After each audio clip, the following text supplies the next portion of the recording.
Hello, everyone. Welcome to this Monday's This Is Not Therapy Hour. My name is Marie Moran. I'm an executive functioning coach with Effective Artistry, and I'm joined, as ever, by Brandon Tessers, LCPC, and Clinical Director of Effective Artistry. Hi, Brandon. Hello, Marie. Good to be How are with you you. doing? Doing all right. How are you? I'm okay, thank you. Yeah. Hi to anybody who's here in the chat, whether you're watching on Twitch, YouTube, or Facebook. Thank you for being with us. If you've got questions you'd like us to address during this hour, please drop them in the chat and I'll read them out. And Brandon and I will noodle over them and see if we can come up with some answers for you. As the title of the show suggests, this is not therapy. As you say, Brandon, for oh so very many reasons. It is open office hours. It's a chance for you to ask questions of a therapist about anything that's on your mind. I guess I should tell you a bit more about Effective Artistry. It's a neurodiversity affirming therapy practice based in Northbrook, Illinois. The therapists at Effective Artistry all either identify as neurodivergent or really love working with people who identify as neurodivergent. And people who work in creative fields as well. So they're licensed to work with anybody within the state of Illinois. And alongside the therapists, there are a couple of practicing coaches, including myself, and we can work with you anywhere you are in the world, as long as you have a good internet connection, or even a dodgy one, we can figure it out. You can find out more about us on effectiveartistry.com. And we're on Twitter and Facebook and Blue Sky and Mastodon and most of the social media platforms at this point. So there's so many platforms. There's so many ways to keep in contact with people that it's a little bit overwhelming at times. Yeah, but it's great. It is. I was talking about this somewhat over the weekend, talking about, breaks in class and technology and all various different kinds of things. But it is, I think, great that there is so much that gatekeepers to being able to put your thoughts out there where other people can receive them have been disempowered to the extent that they have been. That's true, yeah. And even now with billionaires and taking over social media platforms and stripping them of their parts, there are alternatives out there that are user-led, which is really nice. So I'll say Caitlin Miller is usually with us. She's not here this week. She's at a wedding, hopefully having a good time. Yeah. But as far as I know, she'll be back next week. Oh, good. I'm looking forward to catching up with her. Since last week's conversation where we were talking about witchcraft and things, I've been thinking a bit about ritual and the power of ritual. And yesterday I found this book at the library, The Kitchen Witches Spell Book. So I'm going to read it and then talk to her more about that. Cool. But it's really nice. That's been on my mind this week a little bit, the importance of ritual and routine. Yes, ritual and routine are both very important and interesting things. Yeah. Whenever we sit down to chat, I always light this little owl candle, and that's my little ritual. That's my get ready to chat ritual. Yeah. Just moment. When I train either coaches or therapists, because this particular thing is the same. Whenever I train people to do this kind of work, I tell them that a session happens in four phases. And the very first one is to open up the space, which happens before the client even arrives. And a lot of that, what we're talking about is some form of, not always, but often some form of ritual. It's about getting yourself into the right place. So common executive functioning thing too, to use, for good reason, to use external things, like things around you to impact you so that whatever it is you're intending to do is easier or more likely that you'll do it or whatever. Ritual is important. Yeah. That's routine. Too much routine, not great. Too little routine, not great.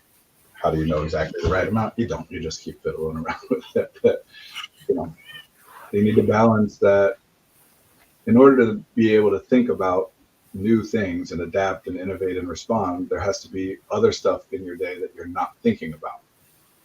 And routine is a way to be able to kind of take some control over those things. So, like, for example, when I don't pay attention to my hunger and don't eat lunch, but know that it causes me problems, it's easier to set a routine so that I can continue to not think about my own hunger and needing to eat lunch, but that those problems don't happen as much. Yeah. But yeah, you can't make everything routine. Otherwise, what are you going to think about? I mean, you're making room for you to be able to pay attention to and navigate other things. There's got to be something you're thinking about. It's not the same every day. That's true. And I find that if I have too much routine, that I start to ignore some of those signals and alarms and timers and things that go off. They sort of fade into the background, and then I'm back where I started, needing routine. Yeah, well, honestly, a really common thing for when a person's life is quote unquote too under control. Like, there is a minimum level, you're conscious, right? Except for when you're unconscious. But if you're awake and conscious, you're conscious. And that means that something is going on in there. You don't get to choose to just not be aware of anything. You're going to be aware of things. And that, I think, is helpful. Another way to put that is there's a minimum level of stress that humans can experience, or a minimum level of worry or concern or whatever, thinking about things that are different than you want them to be and trying to problem solve it, whatever. You can't have none of it. So it's like Maslow's hierarchy of needs, right? That when you don't have to worry about finding enough food and water and shelter, then you worry about the next level up of social need or safety needs, and then social needs, and then on and on. There's a reason that very wealthy people will often seem to other people to be very eccentric and like care a lot about things that the rest of us would say that doesn't matter, you're blowing it out of proportion. But especially for neurodivergent people, I think a common thing that happens is life gets enough under control that we actually do have some spare awareness and so on. And then that goes to, what's wrong with me? Why am I not happier than I am right now? Why am I still stressed out even though things have gotten better? Why am I still tired even though I've done all these things to address it and I know that that helps, but I still feel tired? What's wrong? You tend to keep looking for the same kinds of things that you have found utility in looking at in the past. So we tend to just analyze ourselves, try and figure out what's wrong and what we need to change about ourselves, even when things are going really well. Yeah, it's funny that that's what we jump to. What's wrong with me? I mean, it's of course, yeah, funny and of course unpleasant, and it also makes sense, like, because you have found utility in it. If theoretically you're at a place where your life is pretty good, this hypothetical we're talking about, then a major part of how you got things to that point is by doing that, by analyzing yourself and how you're feeling and what you're doing and what you could do differently. So of course it makes sense to continue to do that. Just like if a person is really struggling with pain or whatever, and then goes to the doctor and the doctor says, yes, it's this thing and here's the treatment, and you do it and it works, then of course the next time that they're in a lot of pain, they're going to say, okay, I should go talk to the doctor about it again. We keep doing the things that work. Yeah. That has me thinking about two words that I saw online that I wanted to talk to you about at some point. Because this is about focusing inward and trying to address things that we feel are wrong. Monotropism and polytropism. Have you heard of those phrases? I have. Yeah. Actually, I've never heard the word polytropism. I've heard monotropism a lot, and I can assume polytropism is another term out there. But when I've seen it discussed, people are mostly talking about monotropism because it's usually being talked about as a trait of autism. Right. And I think what I saw, I just briefly scanned something about it, and polytropism jumped out at me as something like the opposite, being more outwardly focused and your attention being directed all over the place. And it immediately screamed ADHD to me. Yeah, I mean, there's a couple. So maybe if you want to put out there what monotropism is? So my understanding of it, and I'll probably have to pull something up because as I said, I just scanned it. Well, I'll say this again. It's Understanding one of of it those terms people use to mean a lot of different things. It's not about right or wrong. And looking up an official or dictionary definition will be the official or dictionary definition. It does not encompass all the ways that people use this term. So my understanding of it was being very aware of your internal experiences and being quite focused on your internal experiences, whether that's sensory or your thought process, and being less focused on what's going on around you, maybe taking in less information from your environment than others, and being more focused on your inward experience. I don't know how accurate that is, but that's what I read. Well, again, as always with language, it's not about that is accurate to the context in which you're learning the word, seeing people use the word, right? Or I suppose sometimes what we'll do is we use context clues to kind of, make an assumption about what it is people mean by the term. And in those cases, sometimes we're interpreting it differently than it was meant even in that context. But there's still reason that you think of it that way. It was being used in a way that is a valid explanation for it. And all I can say is my understanding of monotropism is a tendency to treat things as though they are a singular thing. Like when we talk about looking for rules, for example, how do I make sure not to overshare? That's treating sharing and oversharing as though it is a singular thing, that they're not other variables and complicating factors. As well as that whatever it is you're paying attention to, you're more likely to pay attention, that thing is likely to take up all of your attention and you're only paying attention to the one thing, which obviously a lot of the time that's problematic for people, especially autistic people, is when the one thing they're paying attention to is their own internal state. Yes. Although I would say that that's true of ADHDers as well. And yeah, I immediately thought of hyper focus there when you said that. Yeah. Again, a lot of these things are different terms for the same or very similar things. Some of these things are different things, but they're rooted in the same thing, like different expressions of the same thing or different responses to the same thing, whatever. But yeah, I think for me, the easiest way to think of it is this. To me, it's so obvious that the way I'm about to say this is influenced by my history of playing games, video games, board games, role-playing games, whatever. But I think it probably doesn't come across that way to other people. I'd be curious to know. That if you think of, okay, at any given moment, I have 100 points of attention. How are those points being distributed? And if I'm paying all 100 points of attention to that couch over there, then I'm getting a lot of detailed information. It's still separate data points, right? But I'm looping it all in under the, it's about the couch. So it's one thing I'm paying attention to. Or I could split up those points and be aware of 100 different things. I mean, either way, in this hypothetical, right? Either way, there's 100 points of information I'm paying attention to. It's just a matter of, do I think of all 100 of those as belonging to one category or being under one umbrella, or as being 100 separate things? Right. It really is a matter of perspective. But yeah, to me, monotropism is primarily I am more likely to pay attention to something, pay 100 points of attention to something, which sometimes is in that hyper focus. I am focused on a thing which everybody would consider to be a singular thing or whatever. Other times, especially when it comes to ADHD, I'm thinking about 100 different things that to me still all relate to the same one thing, but other people would say, no, those are 100 different things. That's why we're looking for rules and stuff. Okay, this is an example, that's an example, that's an example. What's the connective tissue between all 100 different things that makes it so really I'm just thinking about one thing?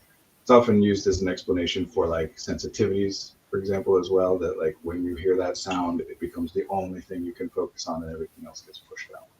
Yeah. But honestly, I don't even know if the way I'm talking about it is the official definition or not. I really don't. That's something we could talk about for ages as well, how all of these terms have evolved different meanings. Um, yeah. Well, I think I point this out to people, and I think it's easy to dismiss and go unheard. I'm always trying to find different places to sit or different ways to say it. But according to linguistics, like the people who study language, not linguists as in people who speak many different languages, but linguists as in those who study linguistics, language, what it is, how it evolves, etc. That the rule of correct or incorrect usage of a language is if a native speaker does it, it is correct usage. Because the only way we can even define something as being incorrect with how fluid and whatever this stuff is to say that somebody is attempting to learn a language and does it in a way that no native speakers do it, then it's useful to say that's incorrect. Even though philosophically speaking, like whether it's your second language or not, your way of using it is just as valid as any other. It's much more useful to say, like, okay, if you're trying to learn how to do it, you should follow the rules of the people who already do it. You don't have to, but that's what we're going to label as correct or incorrect. It just means what people use it to mean. Yeah. Why does cool mean what it means now? I think there's a lot of tension around the term autism because of that. Because I think with the advent of more online communities and people becoming more aware of autism in general, the term has broadened to mean different things, and there are some people within the autism community who kind of rail against that, or are worried that the term has become too broad and it's too much of an umbrella for a whole bunch of different traits and states, and that it dilutes what autism means. I wonder if there's probably a connection between the medical model there versus the social model. I mean, certainly, at least in some cases, theoretically, we could say what some of the connections are there with the medical model. But more broadly, like that's how language evolves. People use words in a particular way. Other people use it in a particular way. When there's enough of a difference and those people become aware of each other, once they realize that, hey, we're using this term differently than one another, then people will often debate over whether or not the word or the phrase or whatever the piece of language should be used the way that they use it or the other people use it. And a very specific and common version of that is there's a word that has a broadly accepted usage, and then a new group of people starts using that word in a different way. And some people say, no, it means the thing that we've always meant by it and you can't change it. And other people say, no, there was a problem with using it the way that it was being used and we need to change it. Neither side is right nor wrong. Mm-hmm. It's both valid points, which is why it's not typically super useful to get into debates about it. No.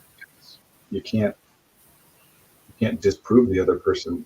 It just incentivizes you to ignore whatever valid points the other person is making, because you've lumped it up under, well, if I acknowledge the validity of their position, that means that I'm saying they're right and I'm wrong. Yeah. Which I think does play into monotropism. Like the idea that a thing must be a thing in a certain way, it's right, or if it's not, it's wrong.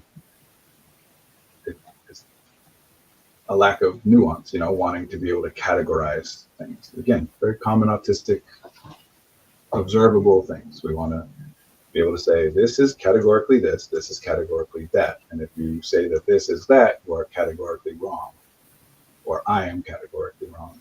Again, most of the time when we're doing that, it's useful to us. That's why we keep doing it, but not always.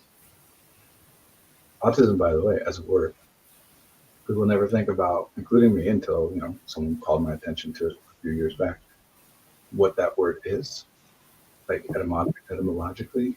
We know it is what that suffix does to a word, but the root is AUT, auto. Self. Autism is called autism as a way of saying it's a person who is completely isolated to themselves.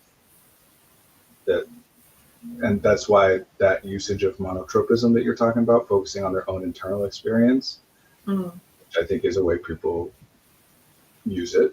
I mean, I think that you're active accurately interpreting the way that it was used in the context where it was used. But that way of using it reinforces that kind of medical model, deficiency model, autism that, oh, they're unaware of it. Yeah. They're aware of their own experience. Which the funny thing to me then is philosophy, we don't need to go down this path, but the funny thing to me is, yeah, of course.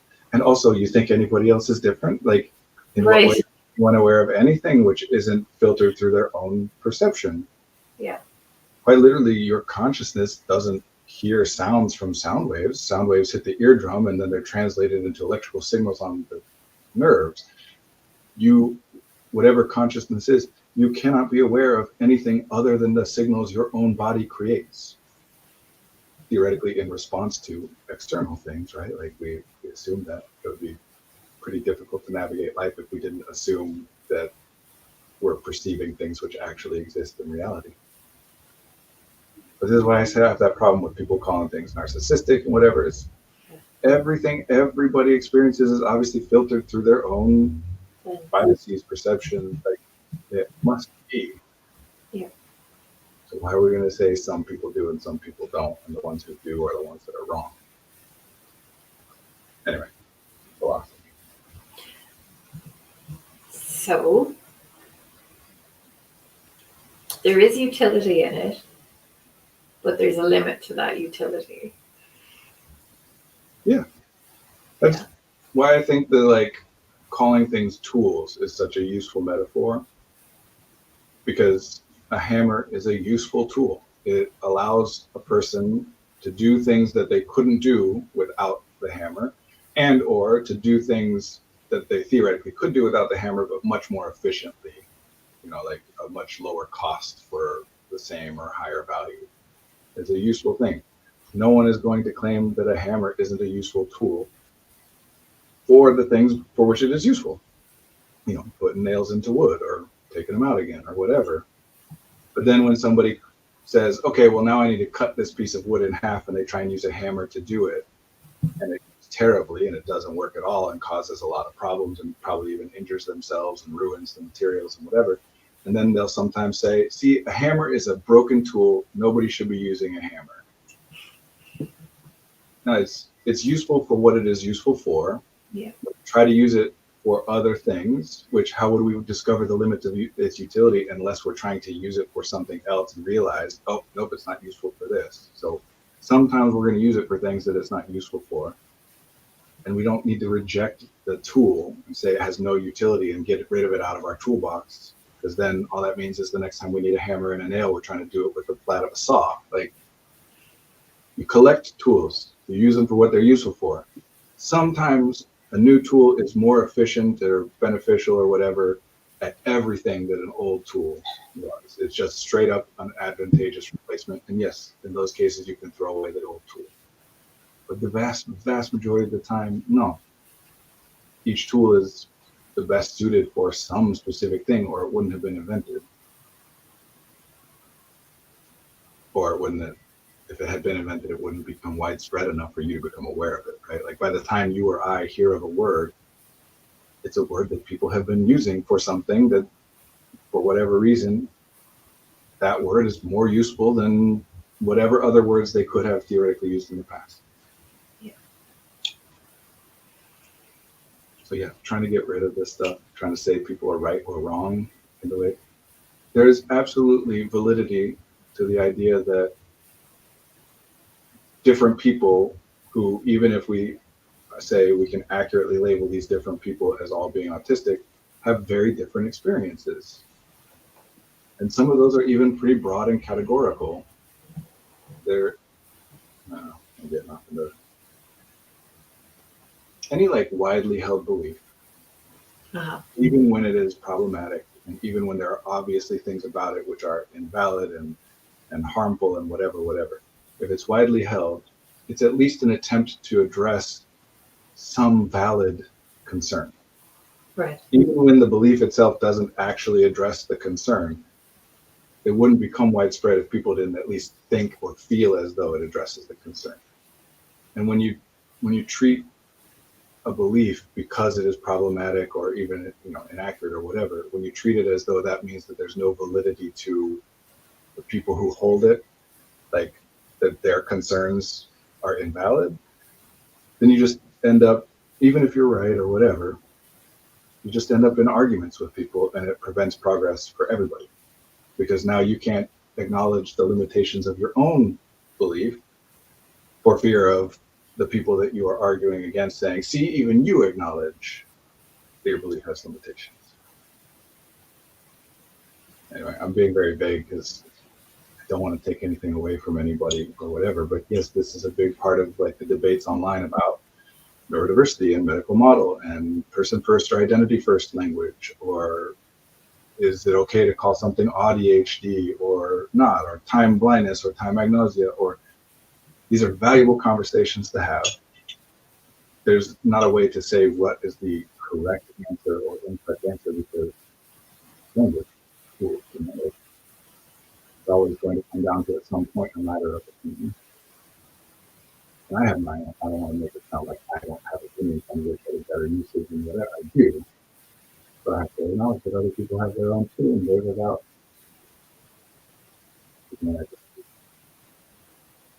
Your sound is a little muffled. I don't know why that is. So. Let's see.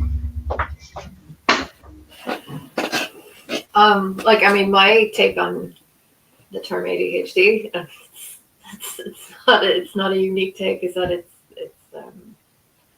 really inaccurate description of the traits that cause us the most issues. But it's the best we have for the moment. And everybody knows what we mean when we say ADHD. So, it works. Yeah. Yep. And then sometimes people are going to say, because sometimes people are going to realize on their own, like, wait a second, this is not an attention deficit. We shouldn't call it that. And that's a valid thing. And also, this is what people call it, or this is what people mean by it.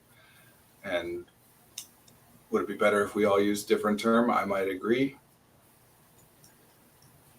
So things that I look back on now in my life and realize, like, oh, what a clear and strong sign of me being somebody that would be identified as neurodivergent, but didn't think of it that way at the time. I used to talk a lot when I was a teenager about the world of the ideal and the world of the practical, and that it's important and it's valid and helpful to think about what would be ideal in this scenario, what would be the best thing to be able to do, or how would it be, if things were structured in such a way, what would be the best way for that? And then there's the other of like, okay, well, this is what is right now.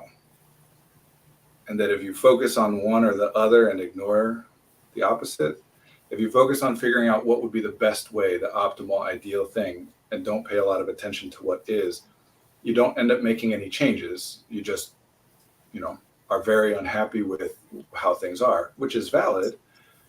But in order to actually navigate the world and do things, you have to know what it is that is happening, what is practical. Yeah. And on the flip side, if all you pay attention to is what is happening and what's practical and never think about what would theoretically be better, then you also don't make any changes because you haven't thought about what changes might be worth making. That if you actually want to make changes, you've got to marry those two things together. Say, here's where we're at. Here's what I think will be better. What is something that can be done to move us in that direction? And I think as a group, neurodivergent people are more likely to focus on the realm of the ideal and what things should be and what's wrong with how things are. And as a group, not as focused on how do we actually make this actionable. I feel like you're reading my mind, because I was thinking about this very thing today in terms of my own situation where I am in life right now. Really? And how I spend a lot of time thinking about how things would be in an ideal world, but not always putting the steps in place to make that happen. Yeah, that's the thing. It's an individual level thing, right? That like, I'm very aware of what it is that's happening that I think is bad, what I'm doing wrong or what I'm failing at or whatever. And very aware of what would be better, at least in theory, like sometimes in very general terms, not actionable ones, whatever. but I struggle with translating, hey, this would be a good idea to do. Hey, I should do this, whatever, translating that into actually like actionable things that then happen. That's kind of the whole like linchpin of ADHD symptoms, right? That if a person wasn't struggling with having ideas of what would be better, but not enacting those ideas, would be very unlikely to say that that person has ADHD. Yeah. Anyway, so that also does translate to the groups and to large scale advocacy. We tend to be more focused on what would be good if it were to happen than how to like move in that direction, or what we can accomplish right now and how do we get started. So is it that we have a lot of ideas, or is it that we focus on the fact that we don't execute on all those ideas?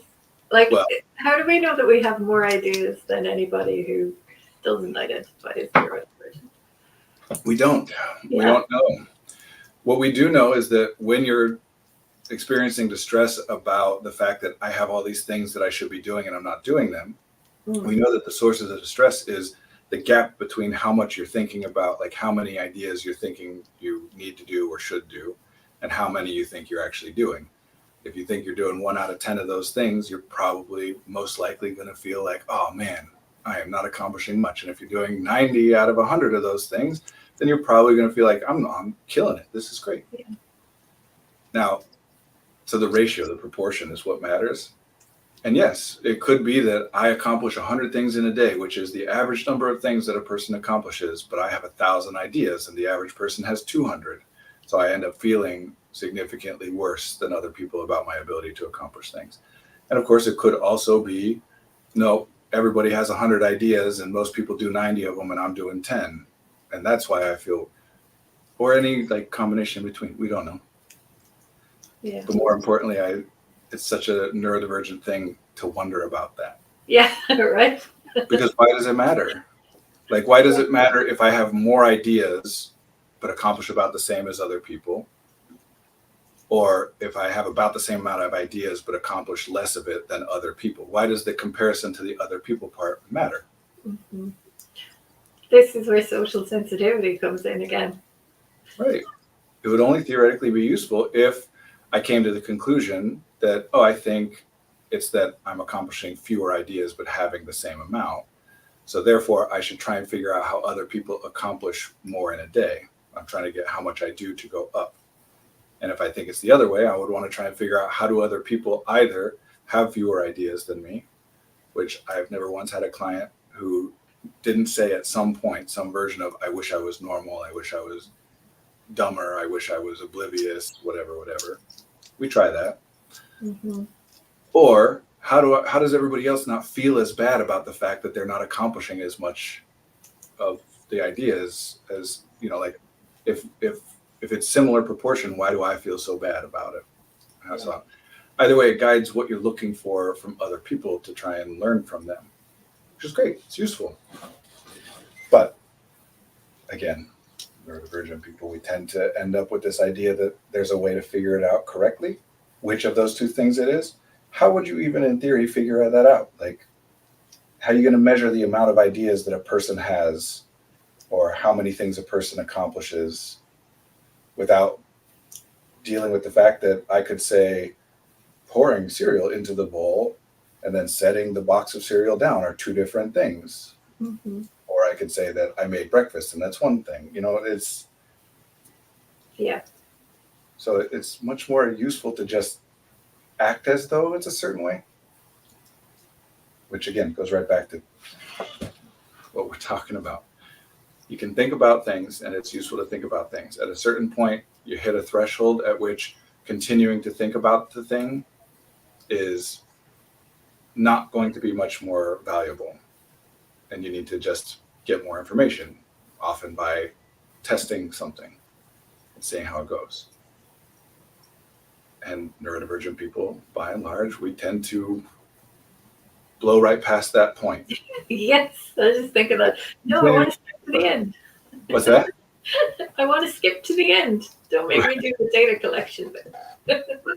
Or like, okay, I haven't figured this thing out yet, but if I keep thinking about it, I will probably figure it out. And what's actually happening observably is that I'm feeling worse and worse and worse, that actually I'm doing less and less of the things that I'm trying to accomplish and everything's going poorly.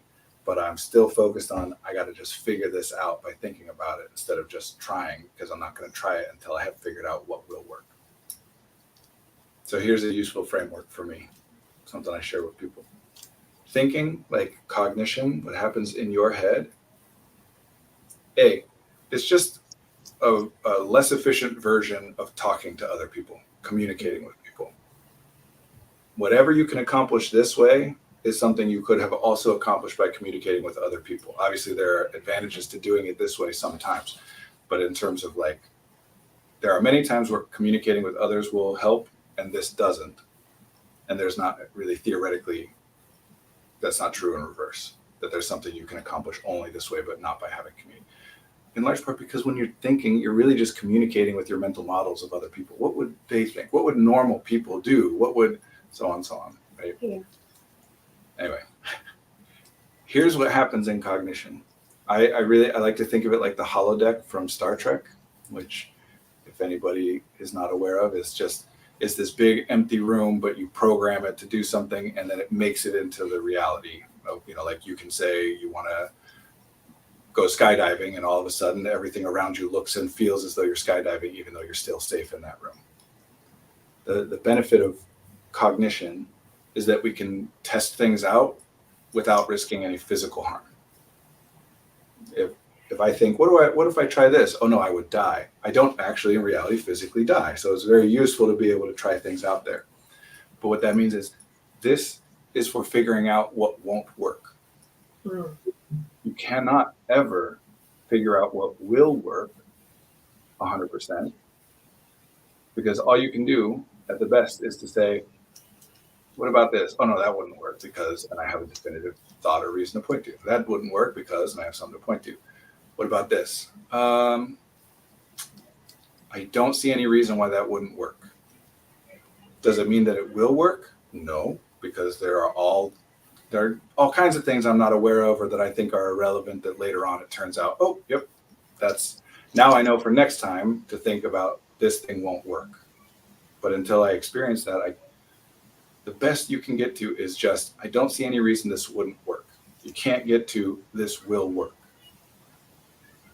So the framework for me, the way to know that, hey, it's time to try something, test something out, or get more information, communicate with somebody I need more data. The way to know when it's time for that is when you switch from, I need to come up with something that might work, to, I don't know what the problem is. Okay. Does that make sense? There's a lot of times where it's like, I haven't come up with every idea I have come up with, I've been able to figure out why it's not a good idea. At a certain point, you come up with an idea that you haven't been able to figure out why it's not a good idea, but you are saying, but it still might not be, and I might just not know. That's the point at which you got to get more information. Mm-hmm.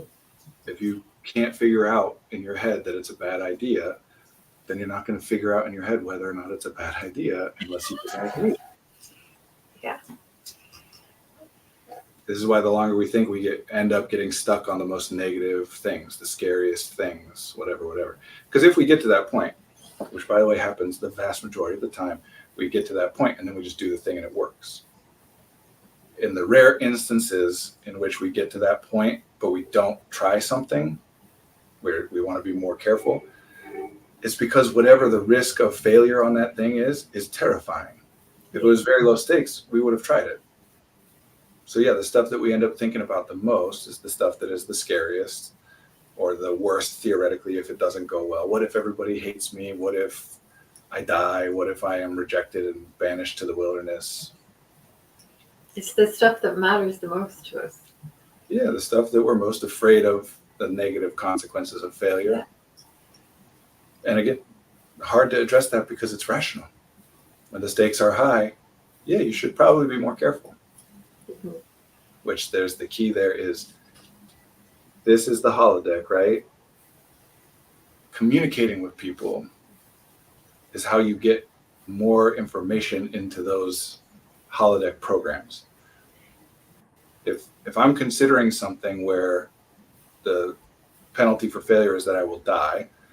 And I'm not very confident that the idea I've come up with, I'm like, I don't see a reason it won't work, but I'm not very confident that it will. I'm not going to try it. But what I can do is communicate with other people, get other people's thoughts, input, information. Maybe other people have tried it and can share with me what's the problem, or just help point out flaws that I've missed, or offer solutions that I haven't considered, whatever. Which then means that the most likely time we're going to get stuck on something is when the thing that we're afraid of going poorly is communicating with other people. Yep. Yeah. This is where people go, well, I should be able to do it by myself. I shouldn't need to ask for help. I should be independent and self-sufficient. Should. Yeah. Yeah. We don't want to tell when the risk is, if I communicate with somebody about it, it could go very poorly and the stakes are very high. That's when we're most likely to get stuck, because you can't try the thing without communicating about it. A lot easier to problem solve and brainstorm about, like, I don't know, I'm trying to invent this thing. Let me talk to people to help me invent it, than it is to say, all right, I think that person really hates me. How do I talk to them about it to find out? So in some ways, this is a very facetious way to put it, but in some ways, neurodivergent people are oftentimes the most stubborn people about, no, I will figure this out without actually having to talk to anybody or test anything. Yep. Which, anything that you do that causes you problems, that you do in some repeated or predictable way, means that the vast majority of the time that you do that thing, it's very beneficial. Otherwise, you would stop. Humans are very adaptable. We change really quickly. I know that's counter to the way that a lot of people think about things. Mm. But for example, if you take glasses that make everything appear to be upside down and put it on somebody, for the first 10 seconds, they're nauseous and queasy and whatever. And then they start to figure it out. And I could be misquoting the results on this, but I want to say that it's 15 minutes in and you can operate with a similar level of fluency. That's how long it takes to change the way you see the world. So when something just doesn't work, think about, if you move your body in a way that hurts, how quickly do you stop moving your body in that way? Right, ASAP. Right. And if there's any exception to that, because some people will think, well, but sometimes I force myself, if this thing hurts and I make myself do it anyway, because it's important enough to, right? That you're thinking, yes, this hurts, and yet I have to do it anyway because X, Y, or Z. So that's the point, is when you do something that doesn't work, that causes problems or pain or discomfort or distress or whatever, you stop doing it very quickly, unless there's some reason, some incentive you have to continue doing it. And very commonly the incentive is because it pays off. Yes, it hurts, it's uncomfortable, whatever, but if I do it long enough, sure, it hurts to lift these weights, but I'm doing that on purpose because it pays off. Yes, I'm exhausted from studying for this exam, but I'm doing it anyway because it pays off. Which is great. Again, it's true some of the time. Other times, we push ourselves and we experience pain and it never pays off. And we're taught as well that perseverance is a virtue. Yeah. So we're conditioned to think that we have to keep pushing and pushing. Yeah. But like you said last week, we should learn to quit. or find a workaround. Yeah, I mean, of course, really it's about adapting, paying attention to what is happening rather than whether you think it should be happening differently or not, and adapt. Yes. But a way that makes it stick in people's minds more is to say, quit. When you try a thing and it doesn't work, quit. You can't try a new and different thing until you quit trying the one that isn't working. Yeah. I'm exhausted. I just need to get myself to go to bed early. Great. Good idea. If it works, awesome. If it doesn't work, how many days you want to keep trying it without it working before you say, you know what, let me see if there's something else I can try that might make me feel less exhausted. We're taught that perseverance, by the way, this is not like evil capitalism or whatever. Again, it's true. Mm-hmm. When we're young and adults say, hey, this thing isn't super enjoyable right now, but it will pay off, sometimes it is true. Of course, we should learn to listen to other people and say, even though my experience of this is miserable, they're saying it pays off. There's value in that. Again, the problem is just that sometimes we're right and sometimes we're wrong. Sometimes the person believes that it will pay off for you, and it just turns out that they're wrong. Sometimes the person doesn't believe that it will pay off for you, but they want you to keep doing it anyway, so they lie to you about it. And sometimes you believe them, and sometimes you don't. This is that monotropism thing again for me. It's like, it would be so wonderful to just say, how do I know when it'll pay off or it won't? And yeah, that'd be great. Yeah, let me just check my crystal ball. Right. So since we can't do that, it's worth predicting to some extent. Do I think this will go well? Do I think this will pay off? But you got to know you're not going to be right all the time. So as opposed to the strategy of, I'm not doing it until I can figure out exactly to make sure how it will go, you say, I'm going to think about this until I have a certain confidence level, until I'm 60% certain it'll work out. And a lot of the more practical exercises I do with people is aimed around these kinds of things, like the odds and stakes exercise, or, how likely do you think it is that it'll go the way you want it to go? And can anything be done that might make that likelihood go up from 50 to 51? Does that doing that thing mean it'll work? No, but it makes it more likely. So then how much does it cost you? And what's the value of taking it up? I won't, blah, blah, blah, all that stuff. Just dealing with nuance. But anyway, the focus needs to be, I put as much thought into, will this work or how will this go, as I can tell is appropriate or useful. And then I focus on, how do I make sure that I'm monitoring to be able to tell whether it's going the way I think it should or not, whether the way I predicted or not. And if not, how do I adapt? In these online circles you're talking about, a very common version of this is, how do I make sure that I don't offend anybody? You can't. And the harder you try to make sure that you don't offend, if you think it is possible to never offend somebody, then the harder you try to do it, the more angry you will be at somebody who eventually points out to you that you offended them. Yeah. The more incentivized you'll be to say, no, you're wrong, because I did all the things I'm supposed to do, and I used the language correctly, and I thought through it, and blah, blah, blah. So you're just being a jerk. But if you understand that you can't be right all of the time, then the more work you put into trying never to offend someone, the better you'll get at it. And when you actually do end up offending somebody, you will approach that with genuine, authentic curiosity. I'm sorry. It's very important to me not to offend anybody. And obviously I did offend you. Can you please help me understand how I did? Because had I known that's how it would go, I wouldn't have done it. There's something I'm missing. Can you please help me understand it? Which, if you care about research and that kind of stuff, all of the research, every single bit of it, shows that whether you want to call it intelligence or successful outcomes or whatever good, positive thing, correlates with that second thing. The more you understand that you can't actually be right, call it intellectual humility, sometimes that's what it's called, call it cultural humility versus cultural competence, right? Like, if I think I understand, I don't know, pick any identity of person, I understand autistic people, then whenever a person who identifies as autistic in any way contradicts what I'm thinking or saying, I will just say they're wrong because I understand autistic people. I've learned to be culturally competent for autistic people, as opposed to cultural humility of, no, I know that I don't understand. Like racism, everybody has, we know, implicit bias. You can't not have that. That's not an option. But if you think it is possible for a person to not be biased in any way, and you think it's bad to be biased, then you're just very highly incentivized to ignore any biases you have that are pointed out to you. But if you understand, no, I have my biases, because you literally, we can't operate as human beings without being able to lump things together into broad categories, including other people. You can't know each individual person. So you just do your best. And when you're wrong, you say, oh, okay, I noticed now that I'm wrong. I heard that.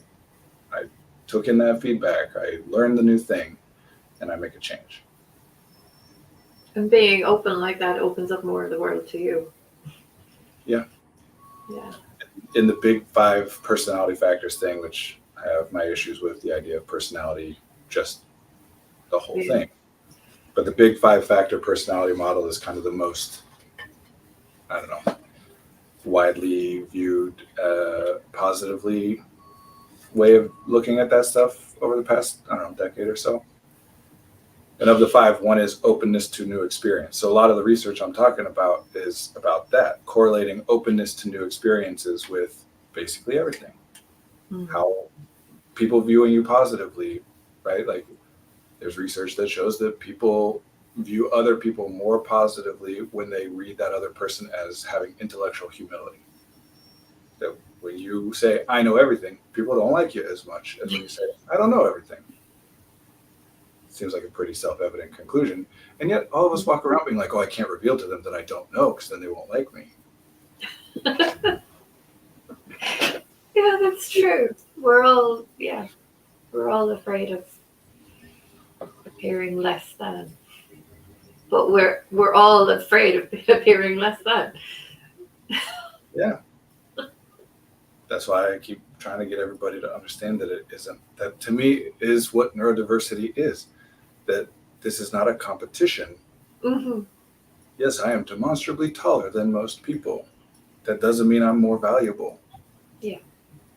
So any other trait which varies naturally, not pathologically, among human beings, why would any other trait be something that we say makes one person better or more valuable if they have more or less of it or in a further direction than, like literally anything? Yeah, that's a dangerous path. Yeah. If there's anything which varies among humans and that you can say with some like reason or accuracy or whatever, and you can say that one way of being is better globally than the other, then what we're talking about is called pathology. That's illness or injury. So yes, we can say that it's always better to not have cancer than to have cancer. That's a variation among humans that nobody would ever select the have cancer option. Which isn't to say that good experiences don't come from having cancer or whatever. Like, it's just to say about the thing itself, not the things that it's connected to or happens in conjunction with. No one would choose to have cancer over not having cancer. So that we call a pathology.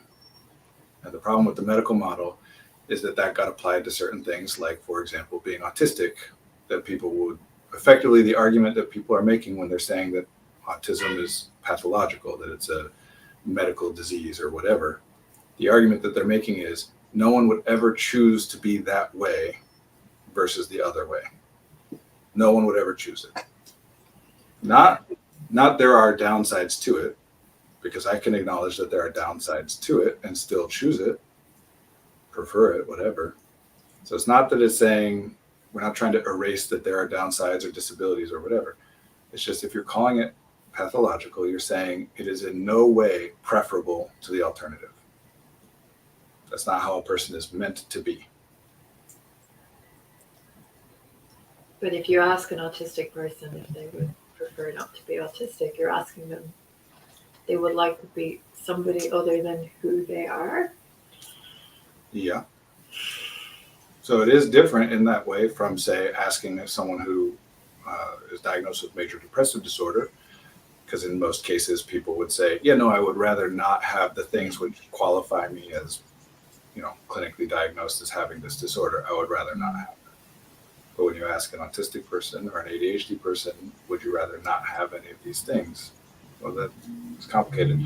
And that's not even getting into that, like, one of the diagnostic criteria for autism spectrum disorder is struggles in social situations, which is not that's a culturally defined thing. Yes. So how are we even going to say, anyway, we're getting off onto the same. Just the point of all of this, when you're thinking about what it is to be a person, a human being, like our species, and what we are adapted for, physically, biologically, cognitively, like everything, I think it is helpful to think that the most important unit to consider is the community, not the individual. Mm-hmm. Beings are not evolved in any way, even if you don't believe in the theory of evolution, like in broad sense. Even just talking about like the ideas we come up with and propagate and the beliefs and the values that we have as a culture, like, none of those are things that are designed around the idea of thriving as an individual. We suck at all of it. Quite literally, everybody watching this, ask yourself, what is the age at which you think a human child would be completely able to survive with no outside support? And you'll come up with different age, different people will say different things, but it's not younger than 2, probably. I would be shocked if anybody said less than that. So at minimum, we're saying with 2 years of support and training and development from a bunch of other humans, then maybe you can survive on your own. And even that, I would say no human is ever capable of fully independent survival. You put people in solitary confinement, within a week, you can see brain damage on scans, like physical signs of it. We are not designed to do anything alone. So any attempt to do things in the ways that would make most sense to do, if being able to do everything by yourself was the way that we were, is going to fail. And then neurodivergent people will often get stuck with, I'm trying to do this and that and this to make it so that I can do everything independently, and it's not working. What's wrong with me? Instead of, it's not working, maybe my idea that I should be able to do all this stuff independently is flawed, and I should try a different thing. Yeah. I feel like that sometimes comes from an assumption that other people are holding it together better and we're somehow catching up. I know, this is but one of other people are not doing it in isolation. Sure, yes, there's that. I mean, if you're thinking of a neurotypical person, kind of by definition, what you're thinking of is somebody who doesn't have as much problem communicating with others around them and asking for help and getting support and being understood. Yeah. That's even just in theory. In reality, what in the hell makes you think other people have it so together? Yeah, right. Like, one of my favorite things about us as a community of people who identify as neurodivergent is that we talk about this concept of masking all the time. I've fooled everyone into thinking that I don't struggle. I've fooled everyone into thinking that this thing doesn't cost me as much as it costs me, or that it's easier for me than it really is, or that I'm doing better than I really am. And we never think that other people might be doing that same thing. Yeah. That maybe when I think that other people are doing so well, that maybe they have fooled me into thinking that they're doing better than they really are, just like I know can happen because I do it. Wouldn't that be a logical assumption? Maybe everybody is trying to do what I'm trying to do.